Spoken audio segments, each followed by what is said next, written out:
You know what's funny? The mind never shuts up. It keeps running, even when you beg it to stop.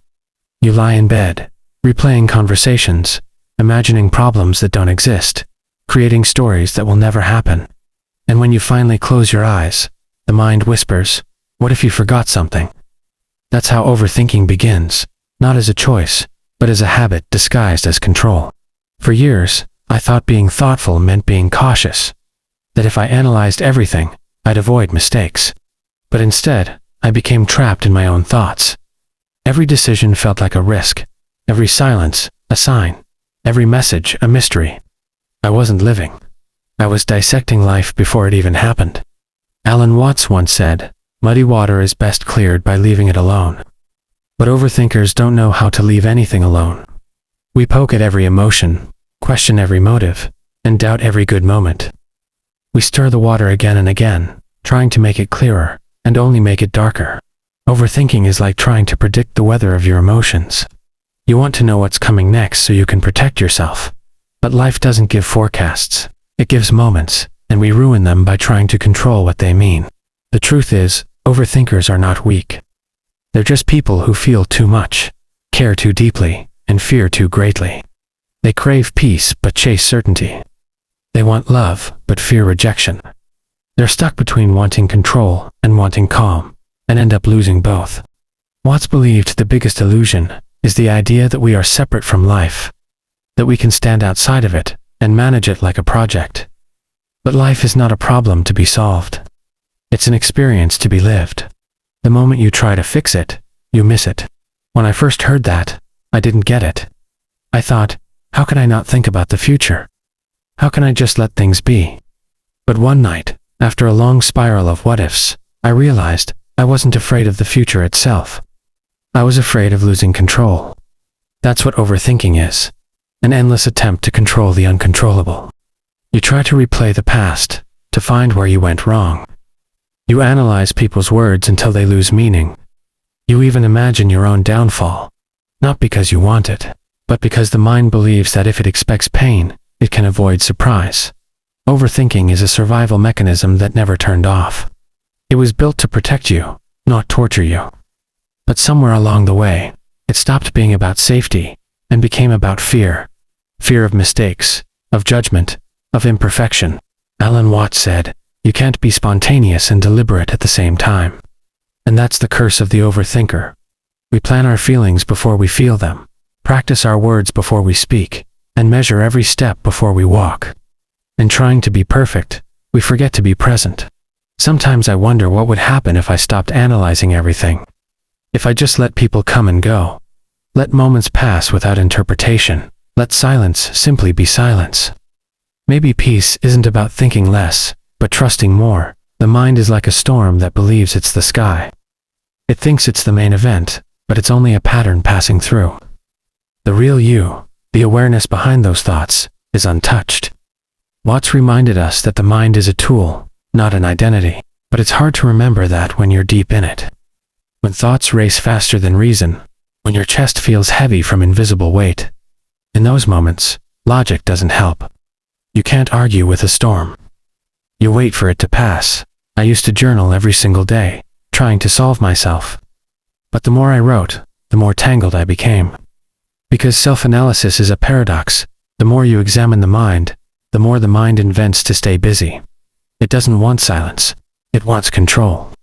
Alan Watts said something that finally broke the loop for me. Stop trying to hold on to life. Relax your grip, and it will flow. That's when I realized peace isn't something you achieve. It's something that happens when you stop fighting your own thoughts. Overthinking is exhausting because it's endless. There's no finish line. The mind finds new questions as soon as old ones fade.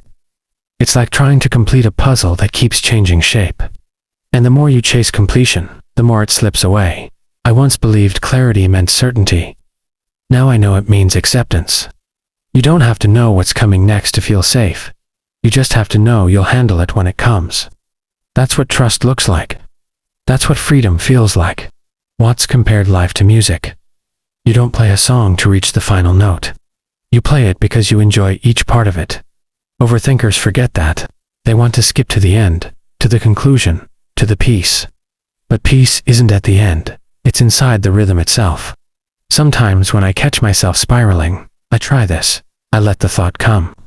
I don't fight it. I don't analyze it. I just say, all right, mind, do your thing. And soon, it burns out on its own. Because thoughts lose power when you stop believing. They define you. That's what Watts meant when he said, you are not the voice in your head. You are the one who hears it. The one watching. The one who can choose to stay still while the noise passes. The problem isn't that we think too much. It's that we think without awareness. We let the mind drive, even when it's lost. Overthinking is like keeping your foot on the gas while staring in the rearview mirror. You're moving, but you're not going anywhere meaningful. There's a strange comfort in worrying. It makes you feel like you're doing something. Like by imagining every worst-case scenario, you're preparing for pain before it arrives. But Watts reminded us that life doesn't hurt less when you expect pain. It only hurts longer. I used to lie awake at night, my head replaying old mistakes, like broken records. Every time I thought I'd moved on, a new what-if would appear, a new scenario, a new version of guilt. That's when I realized overthinking isn't about solving the past. It's about refusing to forgive yourself. Watts said that the harder you try to stop a wave, the rougher it becomes. Thoughts are waves too. You can't hold them still, but you can learn to surf them, to ride them until they dissolve back into calm water. The goal isn't silence, it's flow. It's strange how overthinking turns small things into monsters. A single text message becomes a puzzle. A delay becomes rejection. Silence becomes proof that something's wrong. The mind builds stories faster than reality can catch up. The overthinker doesn't live in the present. They live in simulations. 1,000 alternate realities running at once. None of them true, all of them exhausting. Watts would have called it the mind's illusion of control, believing that if you think long enough, you can make life predictable. The truth is, the universe doesn't reward overanalysis. It rewards flow, openness, and trust. Every moment you spend trapped in your thoughts, life quietly passes by, untouched. The beauty of being alive hides behind your need to understand it. Alan Watts often laughed when he spoke about control. He said we humans are funny. We think we're driving life, but we're just passengers arguing with the wind. And maybe that's why overthinkers suffer so much. We're fighting a ride that was never meant to be steered. I started noticing something. The more I let go, the clearer things became. Decisions that used to take days suddenly took seconds. Conversations that scared me became natural. It wasn't because I got smarter, it was because I stopped trying to calculate every outcome. Overthinking drains you because it demands perfection in an imperfect world. You can't plan your way out of pain or predict your way into peace. The only real peace comes from surrender, not giving up, but giving in to the rhythm of what is. Watts said, "You're under no obligation to be the same person you were 5 minutes ago." That hit me hard. Because overthinkers cling to identity, to who they were, what they said, what they should have done. But every thought about the past is just memory pretending to be real. I began testing a simple idea. Whenever I caught myself spiraling, I'd say out loud, "This isn't happening right now," and it worked. Because it reminded me that most pain exists in the imagination. The present moment, by itself, is rarely unbearable. When you overthink, you live in two worlds, the world that is, and the world you create in your head. One is peaceful, the other is chaos. But the mind prefers chaos because it feels alive in it. Stillness feels like death to a mind addicted to control. Overthinkers crave answers. But Watts said, the meaning of life is just to be alive. Maybe there isn't an answer. Maybe we keep asking because the act of questioning makes us feel safe. As if uncertainty can't touch us if we keep thinking about it first. I realized that every time I tried to predict the future, I was robbing myself of its surprise. And that's the irony. Overthinking doesn't protect you from pain. It just steals the joy of not knowing, the joy of discovery, the joy of being human. When I first started practicing letting go, it felt fake. My mind would say, "You're just avoiding it." But I learned that avoidance and acceptance aren't the same. Avoidance is fear pretending to be peace. Acceptance is courage wearing silence. Watts described life as a dance. He said, the only way to make sense out of change is to plunge into it. Overthinkers stand on the edge of the dance floor, analyzing the steps, waiting to be perfect before moving. But life doesn't reward hesitation, it rewards rhythm. I began to see how much of my stress came from trying to control timing. I wanted things when I wanted them. Answers, closure, peace. But timing is not ours to command. The mind hates that truth. It prefers to invent deadlines for things it cannot force. Sometimes, I catch myself thinking about thinking. That's when I laugh, because that's the most Alan Watts thing ever. The mind chasing its own tail, trying to outsmart itself. But there's beauty in that chaos too. It's proof that consciousness is alive, curious, endlessly creative. Overthinking also comes from love. The love of wanting to get it right, to not hurt anyone, to not mess up. But love built on fear is fragile. Watts reminded us that love, when it's real, flows naturally. You don't need to earn it, plan it, or question it, he said. When you stop expecting people to be perfect, you can like them for who they are. And I think that applies to ourselves too. When you stop expecting your thoughts to be perfect, you can finally befriend your mind instead of battling it. Overthinking is often disguised as intelligence. People praise you for being so self-aware, when in truth, you're just so self-involved in your worries that you can't hear the world anymore. Awareness becomes a prison when it loses presence. I learned that not every thought deserves a response. Some are just noise. Some are echoes of old fears. You don't have to unpack every emotion like a suitcase. Some things are meant to pass through, not be carried. Watts said that to live fully, you must die continually, meaning you must let old versions of yourself go.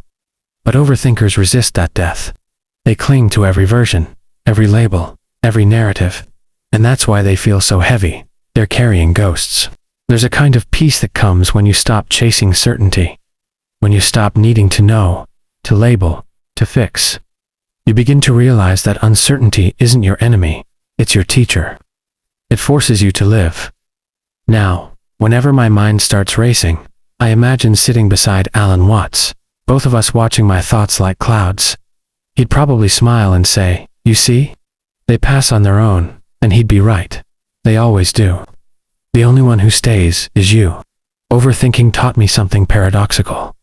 The more you try to understand life, the less you live it. It's like analyzing the notes of a song while it's playing. You miss the music. Understanding is useful, but experience is divine. Watts often compared life to water. He said, "It's soft, yet it wears away rock." Overthinkers, though, try to dam the river. They want stillness without surrender. But water only finds peace when it moves, and so do we. These days, I still think too much, but I think differently. I think with awareness, not obsession.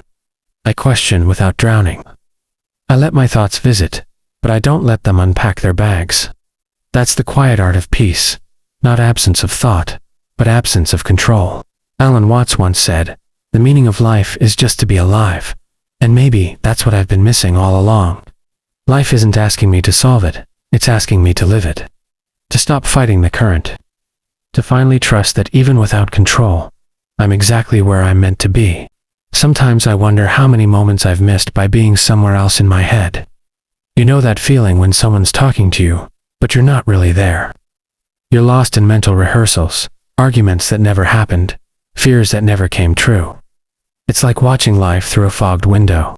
Alan Watts said, "You can't be spontaneous if you're always trying to be in control." And that's the curse of the overthinker. Spontaneity dies. You analyze jokes before laughing, weigh emotions before feeling, calculate steps before dancing. You don't live life, you pre-edit it. Overthinking gives you the illusion of safety, but it secretly builds walls. You start fearing uncertainty, so you plan everything. But plans are just prayers written by anxious hands. The world never follows your script, and when it doesn't, you panic. I remember once sitting by the sea, thinking about all the decisions I'd ever made. I was searching for some grand pattern, some sign that it all made sense. But the waves kept coming, one after another, not caring about my logic. That's when I realized, the ocean flows, even when I don't understand it. Maybe life does too. Watts often said that anxiety is like trying to move faster than time. You rush mentally into the future, but your body stays behind, and that disconnect, that's where suffering begins. The mind wants to be everywhere, but the body only exists here. There's a quiet sadness in overthinking. It's not loud, not dramatic. It's just this constant hum in the background, like an old fridge that never turns off. It eats your energy, your presence, your joy. And you don't even notice until silence finally returns. I used to think letting go meant being careless, like I'd lose control or stop caring. But Watts was right. Letting go isn't careless, it's fearless. It's trusting the universe enough to stop micromanaging it. It's saying, I'll do my best, and that's enough. Overthinking is also a symptom of not trusting life. You don't believe things will unfold without your constant mental interference. But think about it. Your heart beats, your lungs breathe, the earth spins, all without your help. Maybe life doesn't need your control. Maybe it just needs your presence. There's something beautiful about surrender when you finally taste it. It's not passive, it's peaceful. You stop fighting the current, and suddenly, life starts carrying you again. You begin to float instead of drown, Watts once said. Muddy water is best cleared by leaving it alone, and that's exactly what overthinking forgets. We stir the mud with every anxious thought, trying to see clearly, but clarity only comes when we stop touching the water. The hardest part of overthinking is that it feels responsible. You think worrying means you care, planning means you're prepared, but most of the time, it's just fear disguised as logic. It's your brain's way of pretending it's in control. I've started noticing how children live. They don't analyze joy, they chase it. They don't overthink pain, they cry, then move on. Maybe wisdom isn't in learning more, but in unlearning everything that makes us so heavy. Watts believed that awareness is not something you force, it's something that happens when you stop trying.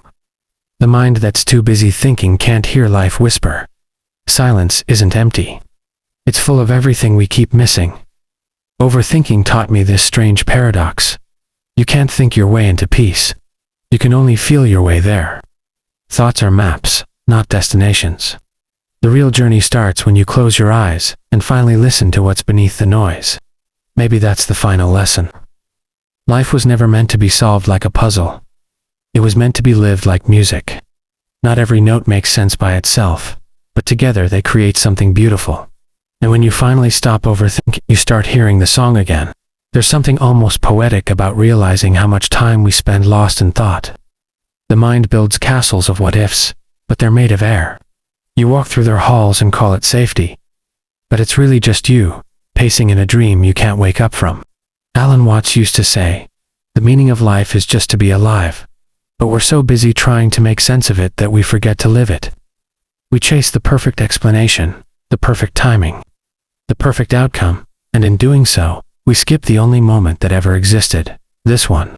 Overthinking is a form of resistance. You think you're protecting yourself from pain, but really, you're just refusing to feel. And life, no matter how hard it gets, was meant to be felt. Every ache, every laugh, every second of uncertainty, that's where the real experience hides. There will come a day when your mind quiets, not because you forced it to, but because it finally trusts you. You'll look at the sky, take a deep breath, and realize you don't need to know what comes next. You'll just be there, not thinking, not worrying, just being. And maybe that's what Alan Watts meant all along.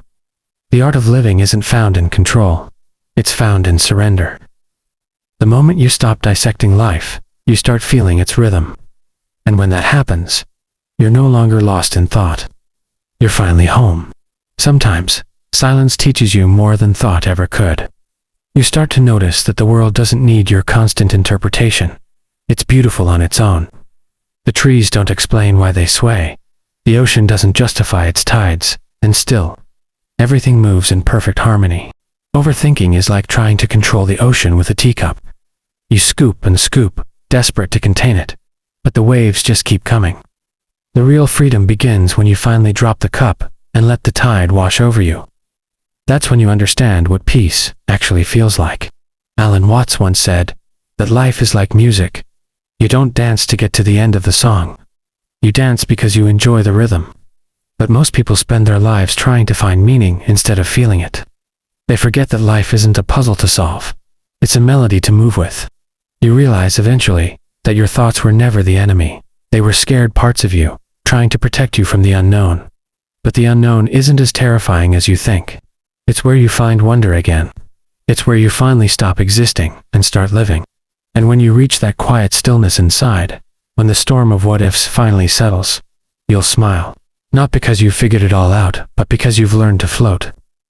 You'll understand that you are never drowning in life, just thinking too much to feel it.